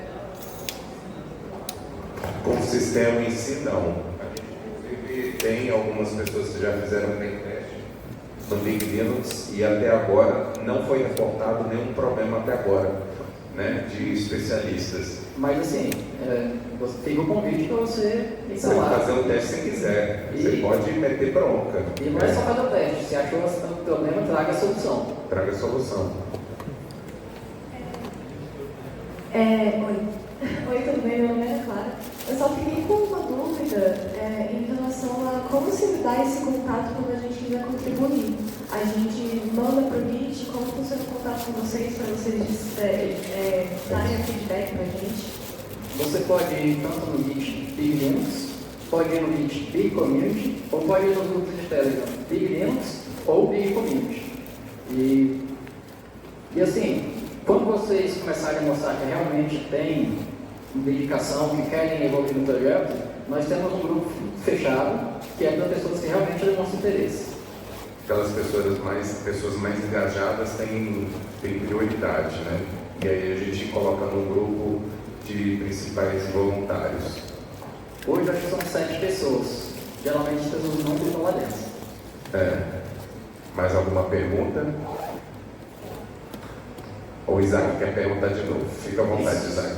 Aí, infelizmente, questão de tempo, o Isaac vai ser a última pergunta, tá bom? Vamos ver, mais alguém que quer fazer só para dar a última oportunidade? Não? Vai lá, Isaac. A minha pergunta pode até ser um pouco mais delicada, sensível, né, pessoal? Pode ser. Mas vocês se mantêm com o projeto do Big Linux ou vocês têm outras atividades econômicas? Big Linux não traz nenhum retorno financeiro para a gente. Não, nenhum. Ultimamente eu sou Uber. Trabalho através de um aplicativo. E daqui a mais ou menos uns 5 anos, mais ou menos, todo mundo vai estar trabalhando através de um aplicativo também. Não duvido que seja até antes de 5 anos. Eu já me antecipei, já estou andando de Uber. E agora, só para ter um fechamento aqui, um puxão de orelha em vocês mesmo. Por exemplo, o projetor está uma porcaria. O projetor estava desregulado além de estar uma porcaria. Ele estava todo... Ele não é nem HDMI, é um VGA, que é uma tecnologia bem antiga. Eu tive que configurar porque estava meio fora da tela. Outra coisa, o som não está perfeito. Vocês são daqui, todos vocês. Isso aqui é de vocês, isso aqui é público, isso aqui também é meu. Só que eu não estou aqui para ficar pegando no pé e fazendo detalhes. Todo mundo aqui tinha que estar detalhista. Tudo aqui tem que estar muito próximo da perfeição. Tudo de tudo. Porque tudo isso aqui é de vocês. Sim. A gente tem que aprender isso. O Big não é meu, o Big é de vocês. Esse ambiente aqui não tem dono, é de todos nós. Todos nós somos responsáveis. O som está com um pouquinho de eco. Vamos lá, vamos ver aqui. Queremos fazer um projeto de tornar o som perfeito dentro do NB. O som ficou redondo. Vamos fazer um projeto de deixar os projetores perfeitos. Vamos cuidar do nosso local. Aí vocês vão aprender a cuidar daqui. Quando vocês saírem daqui, vocês vão saber cuidar de qualquer outro local. Mas a gente tem que passar a cuidar das nossas coisas. Façam um software para cuidar daqui. Otimize as coisas aqui dentro e façam essa faculdade ser modelo do mundo. É muito simples. Sejam vocês a mudança que vocês querem ver. Não fiquem esperando os outros. Tá? Façam vocês a parte de vocês. Sejam vocês a mudança. Se vocês querem uma projeção, tragam, né? Calma. Tá cortando. Alô? Som. Alô? Então, assim, só uma ideia. Trazer, por exemplo, se não tem um cabo HDMI, providencie. Junta um grupo. Gente, vamos melhorar o auditório. Vamos focar ali o projetor. Tem recursos. É isso que o Big Linux faz, o software livre faz. A gente não espera, a gente não faz nada para ninguém. A gente faz porque a gente quer. Todos nós somos amadores. E para quem não sabe, amador é feito por amor. Essa é a tradução. E trabalho, para quem não sabe, a tradução de trabalho é escravo. Então é isso. Quero agradecer a presença de todos vocês. E eu vou estar distribuindo aqui. Vai ter um sorteio da caneca, né? Ele vai ser feito sexta-feira, no último dia do evento. Sexta-feira. Mas em contrapartida aqui eu tenho adesivos aqui do Big Linux. Quem quiser vir aqui, eu